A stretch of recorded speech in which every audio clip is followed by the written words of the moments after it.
Hola, ¿qué tal? Buenas noches.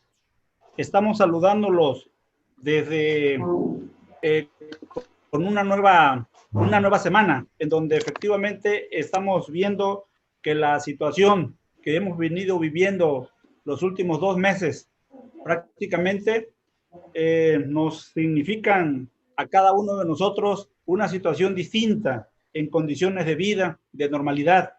Saludo con mucho aprecio al maestro Ricardo del Muro. ¿Cómo estás, Hola, Ricardo? muy buenas noches, gusto estar con ustedes. Gracias, Ricardo. Y la maestra Queta Burelo. Pues aquí desde la casa, ¿verdad? Saludando a los que nos acompañan en contextos. Qué bueno. Yo quisiera, para contextualizar el tema, algunos datos que hemos venido observando con preocupación del contexto internacional, de suerte que se ha desfasado un asunto que se ha tomado por algunos con mucha preocupación, otros con relativa calma, algunos creyendo, otros no creyendo, otros con impotencia, pero la última semana, particularmente el fin de semana, jueves, viernes, en lo que concierne a Chiapas, vimos en la capital a personas sumamente relajadas de la sana distancia y Chiapas ha ido creciendo el número de personas afectadas, de suerte que llegamos a este día con 234 personas contagiadas y 11 personas lamentablemente fallecidos, entre ellos familiares de compañeros maestros y compañeras maestras. Y nos encontramos en un contexto internacional en el que Estados Unidos rebasa ya el 1.200.000 personas infectadas, con casi 70.000 fallecidos. México, para hablar de México, desde la semana pasada que estábamos en un promedio de casi 14.000 contagiados, hoy estamos en prácticamente 25.000 contagios. Y la semana pasada, hace 8 días, estábamos en 1.300.000 personas fallecidas. Hoy ya llegamos a las 2.271 personas fallecidas. Y se da un contexto en el que en Estados Unidos se ha autorizado un medicamento llamado Remdesivir, en el que esperan de manera urgente, de manera pues ya desesperada, que pueda funcionar ese medicamento. Y esa parece ser la esperanza que tenemos todos los países en este planeta llamado Tierra. Miren, hay situaciones complejas, muy difíciles, y en el que pareciera ser que nuestros hábitos normales de vida no nos ha permitido contener con mayor fortaleza el impulso que trae este virus en el caso de Chiapas. Estoy hablando de que nuestra costumbre de saludar de mano, de abrazarnos, de saludarnos de beso, comparado, por ejemplo, con Japón, en donde la regla de la distancia significa respeto, quitarse el zapato, el calzado antes de entrar a la casa. Para nosotros es sumamente complejo. Simplemente mucha gente, porque no ha visto con sus propios ojos a una persona con una situación de crisis por el coronavirus, pues no cree. Y lo comenta tal cual. Yo les quiero pedir, en Netflix hay un programa de 26 minutos. Es un programa, es un documental en donde narra el por qué, cómo surge el coronavirus, por qué, o sea, hemos vivido durante años con un sinfín de virus. El coronavirus ya hay, ya había, ya existía. Pero el COVID-19, llamado así a los que se han infectado por esta, digamos, por esta parte, por este virus tan particular que no se le dio la importancia en China y luego en los otros países en donde se difundió mayormente en Europa, se le perdió el hilo en alguna parte de la investigación y hoy tenemos graves acusaciones entre esa guerra silenciosa, esa guerra económica y frontal mediáticamente entre Estados Unidos y China, nos ha llevado a que China, por ejemplo, ya haya cancelado el dólar como moneda en las transacciones bursátiles y ha decidido comercializar oficialmente con el yuan chino. Obviamente va a tener un efecto de mercado. Se dice entonces que hay una guerra económica entre China y los Estados Unidos, pero en medio quedamos los países como México, que tenemos y que estamos a expensas para poder mantener un desarrollo hacia arriba en positivo con los demás países. Estados Unidos hoy, por ejemplo, Donald Trump se refiere burlonamente de que el muro con México se está construyendo de manera acelerada, justamente por la situación del COVID en México. En fin, en este contexto, entonces, Ricardo, maestra Queta, pues iniciamos esta semana. Ojalá sea mejor. Claro que sí, maestro, muchas gracias. Pues definitivamente por lo que es el lado del aspecto del coronavirus, sí ha llamado mucho la atención digamos, el discurso oficial por lo que se refiere al coronavirus, en donde tanto el presidente Andrés Manuel López Obrador como aquí en Chiapas el gobernador Rutilio Escandón Cadenas, pues señalan de que vamos bien, de que México le está dando un ejemplo al mundo. Y bueno, al menos en sus últimos mensajes, el presidente señala que si todo marcha como al menos los expertos de salud oficiales lo están estimando, posiblemente para el 18 de mayo o el 1 de junio, pues las cosas empezarán a cambiar. Esto se da en un contexto en el que efectivamente está esta semana sobre todo y la siguiente las infecciones están al alza, lo que le llaman la parte alta de la curva. Tan es así que, según el último reporte aquí en Chiapas, a nivel nacional, pues señalan de que hay un incremento, el último reporte es de 1,434 nuevos casos y la cifra pues ya es bastante alta, 24,905. Y efectivamente, como dice el maestro Zavala, pues observamos dos cosas en la población, ¿no? O sea, por un lado, muchos compatriotas que toman en serio las medidas preventivas y nos incluimos nosotros, estamos en nuestras casas cuidándonos y al mismo tiempo evitando contagiar a otros.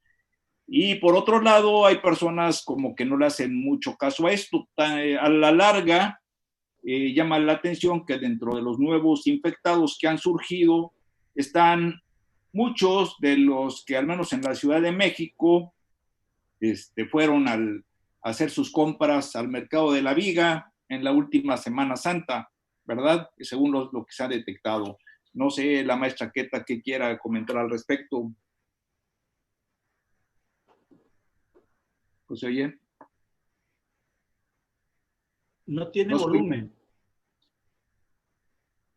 No tiene oye. volumen, creo. Sí, no se oye. No se oye. Bueno. No se escucha, maestra Queta. No se escucha póngale audio. Sí, estamos, hay reuniones, ¿verdad? Aquí en Chiapas donde estamos dando mal ejemplo.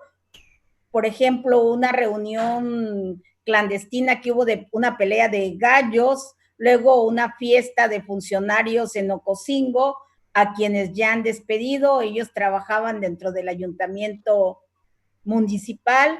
Entonces creo que no se vale que mientras que la población en general, con sus excepciones, está haciendo todo el esfuerzo para quedarse en casa, sean grupos de personas y entre ellos funcionarios quienes pongan el mal ejemplo, como se dice vulgarmente, ¿no?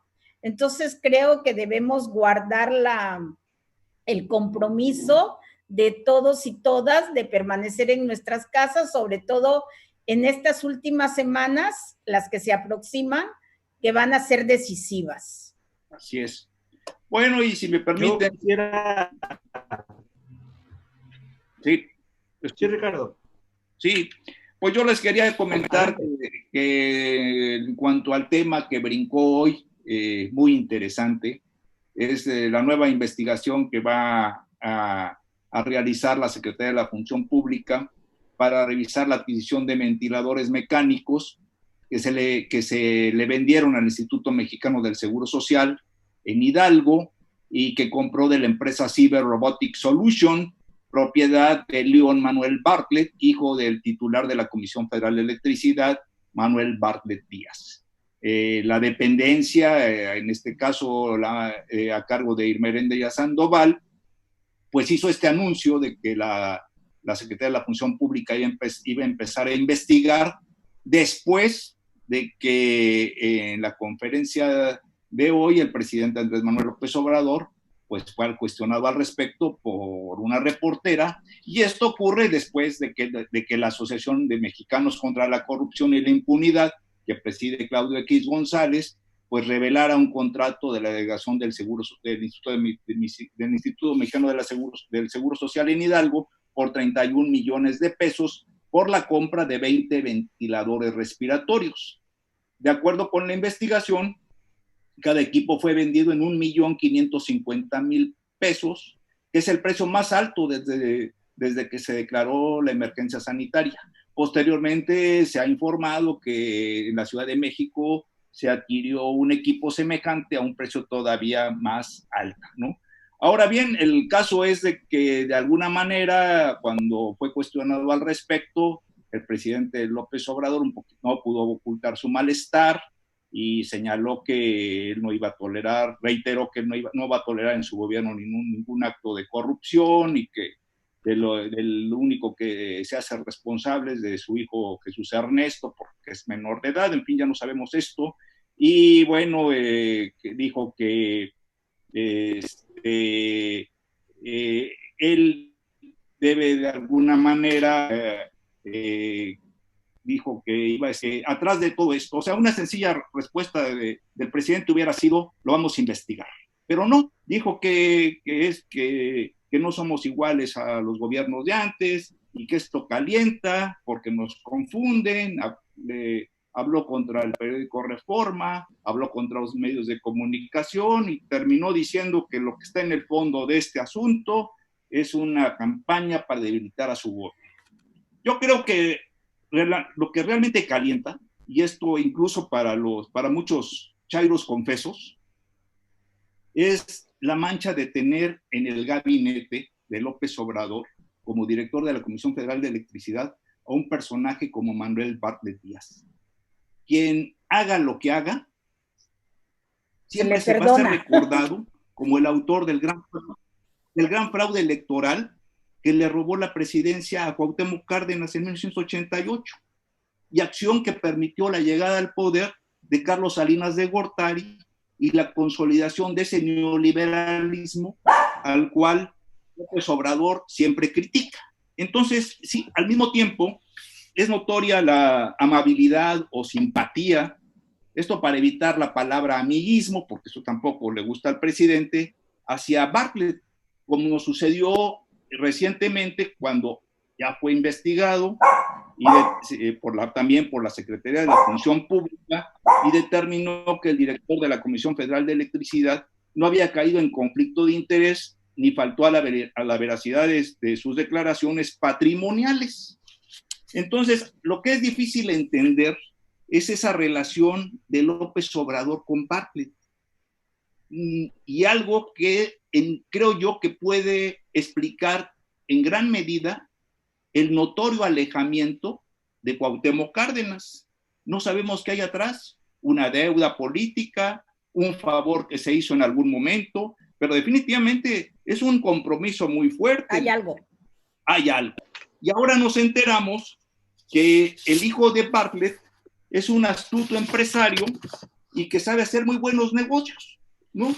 Como ha ocurrido ahorita en medio de la desgracia de la pandemia del coronavirus, cuando la mayoría de los mexicanos estamos apretándonos el cinturón, ¿no? El mismo gobierno está apretándose el cinturón, pero el hijo de Bartlett sí logra ganarse sus millones de pesos. Y entonces aquí uno pregunta, bueno, pues no nos habían dicho que esa dualidad entre políticos y empresarios era cosa del pasado. Y bueno, Por lo pronto, pues yo no quiero adelantar los resultados de esa investigación de la Secretaría de la Función Pública, ¿no? Ya de alguna manera, nuestro paisano, el director general del IMSS, Zoé Robledo, pues ya adelantó, como dicen, ya adelantó vísperas y ya explicó que la compra de ventiladores a la empresa Cyber Robotics también me llamó mucho la atención porque es un gobierno, todos los Bartlett, al menos si están en la cuarta T, presumen de que son muy nacionalistas, entonces no le pudieron poner un nombre, sino en inglés, ¿verdad? O sea, es una razón social curiosa, ¿verdad? Entonces dice Zoé Robledo que John Bartlett se apegó a los criterios de entrega inmediata, modelos de ventilador y disponibilidad. El director del Seguro Social, cuando conoció la noticia, ni se sorprendió, ni se indignó, sino que más bien de antemano justificó. En consecuencia, yo creo que es muy probable que a semejanza de lo que sucedió con Manuel Bartlett, y no nos vaya a sorprender, la Secretaría de la Función Pública concluya que, ok, se elevaron los precios, el Junior hizo negocio, pero no hubo ilegalidad. O sea, tomando las palabras del propio presidente López Obrador, desde mi punto de vista, pues fue una gran operación comercial para beneficio de León Bartlett, legal, pero totalmente inmoral. No sé ustedes qué opinan. Okay. Sí, además a mí me... Perdón. Perdón, maestra Queta, quisiera sobre algunos comentarios que nos están haciendo. Sí. La maestra Fabiola Maricruz Pérez Cáceres comenta que en Huixtla, el municipio de Huixtla, levantó la cuarentena porque dice que es mentira. Situaciones como esa, como lo que sucedió en Ocosingo, o el otro extremo. Motocintla también, ¿no? El caso de Motocintla. O lo que sucedió en el Estado de México, en donde llegan los familiares y encuentran los cadáveres y mediáticamente se hace, pues, una situación muy dramática, muy difícil. Efectivamente, la gente, algo está pasando en la gente. Racionalmente no estamos entendiendo que es una situación invisible, que el virus, estando, si esto fuera una guerra, pues el virus evidentemente es un enemigo invisible que no lo vamos a ver con nuestros ojos, es microscópico, y que efectivamente todos los malestares, toda la situación que está ocurriendo, cualquier paciente va a ser coronavirus. Eso incluso lo dijo López-Gatell hace 2 o 3 semanas, al iniciar la fase 3, hizo alusión de que efectivamente la mayoría de los diagnósticos que acudieran, pues iban a estar relacionados con el coronavirus. Dice, por cierto, la maestra Fabiola Maricruz Pérez Cáceres recientemente acaba de enterrar a un familiar por situaciones del COVID-19. Le mandamos desde acá nuestro pésame, nuestro cariño, nuestra solidaridad. Lamentable, pero ahí está un caso cercano para la gente como Huixtla o como cualquier otro municipio que no está creyendo. Máximo en esta. La Estrellita Cortázar dice, toda la gente anda en la calle y el gobierno no pone mano dura. Pero efectivamente, mucha gente anda en la calle sin cubrebocas y a pesar de que en algunos centros comerciales, gente de la fiscalía anda pidiendo a la gente que se separe, que guarde la distancia, la verdad es que yo no entiendo a la gente, pero no le importa. Bueno, de suerte que quiere hacer un comentario. Yo creo que no habría necesidad, ¿verdad? Sí, porque finalmente la reacción, yo creo que es bastante de psicología social. A veces cuando estamos ante un peligro y que no logramos detectarlo, una de las salidas en ciertos grupos es negar la existencia de ese peligro, ¿no? ¿Qué es lo que está pasando? Yo no soy muy partidario en lo personal de que el gobierno aplique medidas extremas de obligar a la gente a permanecer en su casa, porque en última instancia es una acción de autodisciplina. Si el gobierno en un momento determinado tomara una acción de que la gente permaneciera en su casa, lo único que se generaría sería de que aquellos que no están de acuerdo con eso, que piensan que es una invención, que piensan que no existe, pues se generaría una situación de violencia, ¿verdad? Creo que es una decisión, es terrible, pero es una decisión que, de personal y de autodisciplina. Desgraciadamente, pues sí, lo que estamos observando en las diversas actitudes de la sociedad mexicana en general, pues son los diferentes grados de conciencia y de educación, ¿verdad?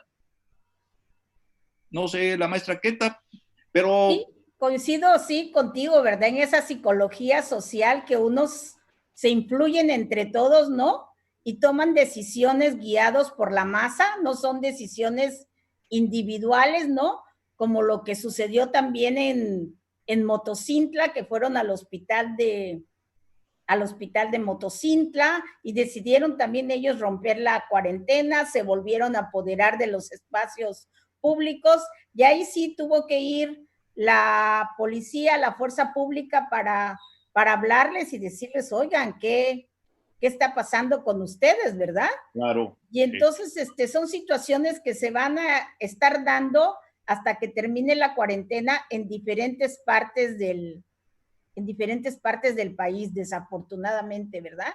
¿Y qué opinas del gran negocio que hizo el hijo de Bartlett? Sí, esa es otra cuestión, ¿verdad? Que en una administración que presume tanto de la corrupción, que presume tanto de licitaciones transparentes, ¿qué es lo que pasa ahí? Porque hay unos privilegiados que gozan de toda la impunidad, ¿no? Tanto que ha criticado el presidente López Obrador a otras administraciones y sin embargo, si revisáramos diferentes aspectos de su administración, diferentes personajes, y encontraríamos que a unos les perdona todo, ¿no? Como pasó con Manuel Bartlett, que no hizo su declaración patrimonial, quiso hay un enredo en que su esposa no es su esposa, ¿verdad? Que nada más es su pareja, y entonces le perdonaron que muchos bienes no los declarara. Y actualmente yo también me pregunto, ¿por qué a la delegación Hidalgo le permitieron directamente comprar los ventiladores? ¿Eso está permitido? Creo que el IMSS es un organismo público descentralizado, con patrimonio propio, que puede tomar decisiones propias, pero creo que hay una junta de gobierno, debe haber un comité de adquisiciones, que aun cuando sean compras directas, debe haber un mínimo de revisión de las propuestas, porque me supongo que la de Bartlett no ha de haber sido la única propuesta, claro. y decidieron por ella. Habrá que preguntar también ese tema. No sé si los de Mexicanos contra la Corrupción pidieron todos esos datos, si había habido otras propuestas, de comparar las otras propuestas monetariamente, si era la más conveniente, tanto en calidad también. Y entonces, ¿qué es lo que pasó ahí? ¿Por qué se le permite a una delegación hacer una compra directa? Y porque además se analizaba que el estado de Hidalgo era de los menos afectados por el coronavirus. Entonces, no había esa urgencia de comprar los ventiladores. Posiblemente habrá otras delegaciones del IMSS mucho más afectadas, pero que no han hecho estos movimientos, ¿no? Entonces ahí también nos preguntamos, la delegada del IMSS de Hidalgo, ¿por qué con ella, verdad? Claro. Hay muchas preguntas que surgen, ¿no? Yo quisiera comentar que efectivamente en otros tiempos, con otros gobiernos, con otro modelo de perspectiva como ejercicio político, estas cosas sucedían con cierta normalidad. Y efectivamente parece ser que las cosas poco han cambiado en aspectos tan importantes como cuando tenemos que hablar de economía o de negocios. A mí me parece que es lamentable que esté sucediendo una situación cuando el discurso rector de la cuarta transformación en términos del ejercicio de un gobierno federal como el que está en México, choca, se distancia cuando aparecen situaciones como las ya señaladas de los Bartlett, ¿no? Padre e hijo. Y efectivamente, pareciera ser que el presidente ante este fenómeno reacciona, tú lo mencionabas, Ricardo, al principio, contra la prensa, contra sus enemigos, y creo que efectivamente o lo engañan en términos de un acompañamiento y en una actitud distinta, como debería de ser, a partir de la honestidad y a partir de cambiar la ciudadanía de México, pues lo están haciendo a partir de decretos. Y ese es el punto. Me parece que no vamos a cambiar como país por decreto, tiene que ser primero a partir de un ejercicio de familia, de un ejercicio educativo. Tenemos que entrar en un proceso de un nuevo hacer en términos de ciudadanía. Y hoy cuando suceden este tipo de fenómenos, entonces, válgase, voy al símil como si fuera el tema del coronavirus. Hay quienes no creen y dicen, no existe el coronavirus, no existe la honestidad en este gobierno, no existen los buenos médicos, nos están matando, grita la gente. Y por el otro lado, en lo político y en lo social, es mentira lo que nos dice este gobierno y nos están engañando. Entonces, parece ser que nos estamos también polarizando y que efectivamente se está perdiendo un hilo rector en términos del ejercicio de la democracia, y que estos casos deben de ser inmediatamente atendidos con toda transparencia para que si efectivamente este señor apellidado Bartlett Díaz ejerció información privilegiada y o hizo un exceso en la venta aprovechándose de una circunstancia difícil para México, me parece que no hay perdón, no debe de haber perdón. Bueno, Saludo entonces. Perdón, yo quisiera una cosa puntualizar, o sea, a mí no me sorprendería de que la Secretaría de la Función Pública lo va a exonerar. O sea, todo indica que para allá va la situación, pero el problema no es ese. El problema no es de que lo exoneren, de que digan, sí, se ganó sus millones, pero actuó legalmente porque la emergencia permitió comprar en directo o lo que ustedes gusten, ¿no? Las declaraciones de Zoé Robledo a mí me hacen sospechar que por ahí va la situación. El problema es de que cómo es posible que un hijo de un funcionario que toda su vida ha vivido pegado a la teta presupuestal, es decir, que toda su vida lo hemos mantenido los mexicanos que pagamos impuestos, ahorita que viene una tragedia en la que la mayoría de los mexicanos están viviendo una situación de desempleo, pues sería que en lugar de haber buscado el precio más alto, pues oye, por lo menos el más bajo, ¿no? El más bajo, o incluso, como hemos visto muchas acciones de solidaridad, vender al costo. Pero aquí vemos nuevamente una educación de la niña. Hay un abuso. Del abuso. Y además se habla de un artículo, creo que fue en Proceso, que él compró los ventiladores con una empresa aquí en México a mucho más bajo costo, claro, y los vendió entonces, a un precio mucho más alto, ¿no? Entonces ahí se puede hablar también de tráfico de influencias, ¿verdad? De que simplemente claro, la figura del padre, pues ahí es importante, ¿verdad? Si es el hijo, pues hay que comprárselos, ¿no? Claro, sí. Entonces, no sé hasta qué punto, si tú eres hijo de un funcionario que tiene un cargo de buen nivel, tú puedas hacer ese tipo de negocios. Creo que debería estar prohibido, ¿no? Claro, yo estoy de acuerdo contigo. Que o debía haber ciertas restricciones, ¿no? Sí, porque suena... Si les parece... Sí.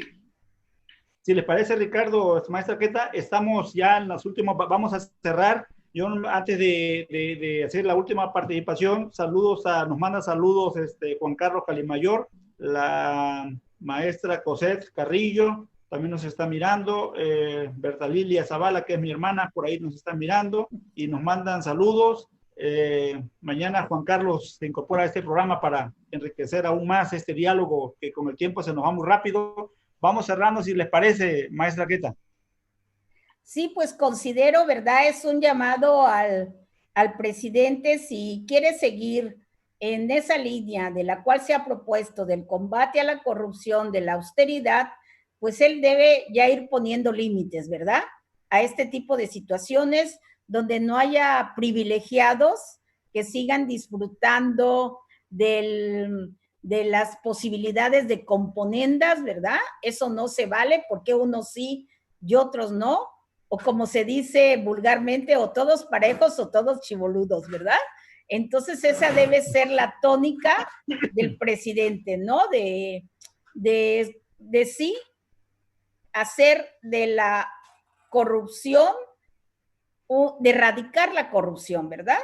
Que yo creo que muchos mexicanos y mexicanas estamos esperando eso, que va a ser un proceso muy, muy largo porque existen todavía muchas secuelas de ello, pero yo creo que si él se mantiene firme, si no hay impunidad, iremos por buen camino. Sí, yo también pienso que me viene a la mente la canción de Joan Manuel Serrat, de las malas compañías.